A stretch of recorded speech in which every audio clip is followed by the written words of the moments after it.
In this video, I'll be sharing an example of how M by Nye agent is applied in the insurance industry. The content is a bit advanced, but I'll try my best to explain it in simple terms. Now, sometimes I hear people say that AI is just a passing trend, and there are also some who think that AI agents are simply impossible to succeed. So what do I think? At this moment, I don't see AI agent technology as something that can 100% replace humans, but it can definitely help people save some effort. For example, a lot of time is spent on repetitive tasks like searching for information. There are many jobs that require frequent data retrieval. For instance, when a company needs to provide a quotation after receiving an inquiry, the salesperson responsible for quoting has to look up past quotation examples within the company. Or, if it's a factory, they need to check whether their materials meet the client's requirements, and so on. Copying and searching for information like this is actually very time-consuming. So how can an AI agent help? Let's use the insurance industry as an example. This case, by the way, is something I downloaded online.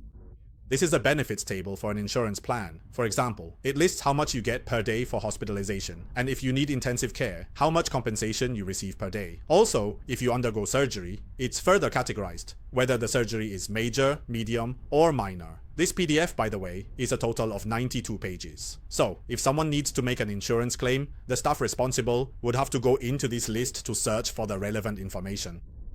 For example, you'll see procedures like finger joint fusion and so on. Now, of course, you might ask, can't I just use Ctrl+F to search this document? But as you can see, the names of these surgeries are extremely academic. Sometimes, if you don't enter the exact academic term, you just won't find it. Traditionally, you have to get the keywords exactly right to locate what you need. But in the world of AI, as long as you enter something with a similar meaning or related idea, AI can still find it for you.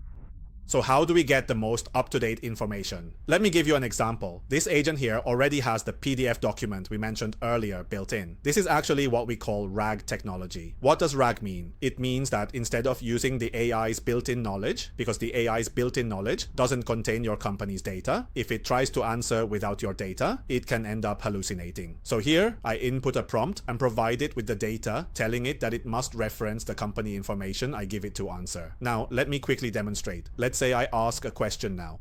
Which category does cataract surgery fall under? Here you can see that it's now searching the database for information. On the left side, you can see the answers it has returned. Here you can see that on page 35, it found a lot of information. One of them is exactly about cataracts, and there are 4 other pieces of information mentioning phacoemulsification. Now, I'll ask the AI whether this term is actually related to cataracts. So I'll copy this term and check it on Google. Wow, I think it's best if none of you look at those images. Yes, it's definitely related to eye surgery. It says it's on page 35. So now I'll open the PDF and go to page 35. Here, you'll see that this section is about the classification of the eye, and it says that this capsular extraction procedure is listed on page 35. It's classified as a medium-level surgery, so their response is correct. Now let's try the second one. What category does hemorrhoid removal fall under? Here, it says you can find it on page 30. So, I'll check page 30 now. It says that injection therapy and ligation for hemorrhoids are considered minor procedures. I'll cross-check this with document number 32.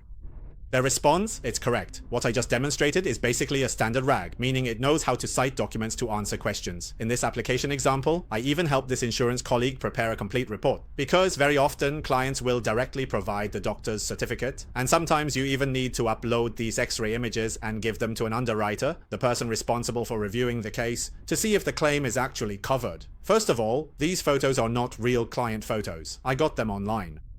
They're just random ones I found online, not real client data. So here, I directly handed these 2 documents to the AI agent. Then, I told it to create a complete analysis report. Actually, I had already set up a prompt for this in the background. Here, it will first process the images. Let me share my thought process in designing this AI agent. For images, I use GPT-5. If it's analyzing PDFs, I use Gemini AI. Not many people know about this. GPT-5 is used for some medical analysis tasks. The scoring is actually quite good. After GPT-5 was released, on August 13th, a medical institution conducted an analysis where they asked some medical questions. GPT-5's average score was 72, which is much higher than the previous GPT-4o model, which scored 42, and a pre-license expert, that is a human expert who hasn't officially obtained their license yet, had an average score of 45. So, through this comparison, you can see that GPT is not The medical analysis report is actually quite good, so in this process we're not aiming to conduct a very rigorous medical analysis. We just want to get a general idea of what's in this X-ray. That's why I would use the GPT-5 model. And as for the reason for using Gemini, it's because sometimes the client submits a PDF with a lot of content, maybe 20 or 30 pages, and Gemini's strength is that it can handle up to 1 million tokens. So that's why I combine the two models to generate this report. And the biggest advantage of using Gemini is that the API is free, but just now I ran into a problem. I used up all the quota. So after waiting a bit, I'll have to try again. Now you can see it has generated a report. This simulated medical record says that the patient needs to have a replacement in what should be called the pelvic area. I'm not even sure what the exact term is in Chinese for this part. It's mentioned on page 40, and it found that this surgery is considered complex. Then, based on the content from page 28, which is the insurance table, it estimates if you claim all the money, it will show how much the chemotherapy costs are, and it will also list what other documents you need to process if you want to make a claim.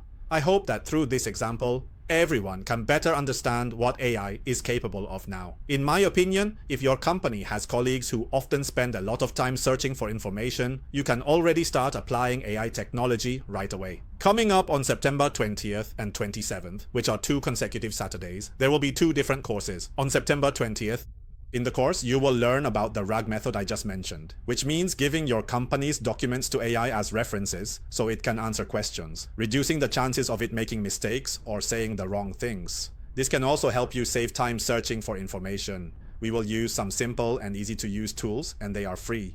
In this course, we will also learn about prompt engineering and tools like ChatGPT Gemini for personal daily use. As for the course on September 27th, we will focus on the N/N tool I just showed you on the screen can do 2 things. First, it can set up an automated workflow, and second, it can create an AI agent. The course on the 27th will focus more on company-level applications. You will need to have a certain level of understanding of computer operations and AI. So if you have never heard of RAG before, if you're not very familiar with prompt engineering techniques, or if you don't really know what an API or a token is, I suggest you also join the course on September 20th. After attending that course, you'll have a more comprehensive. The links to both courses are placed below the video. If you're interested, feel free to check them out yourself. I'll see you in class.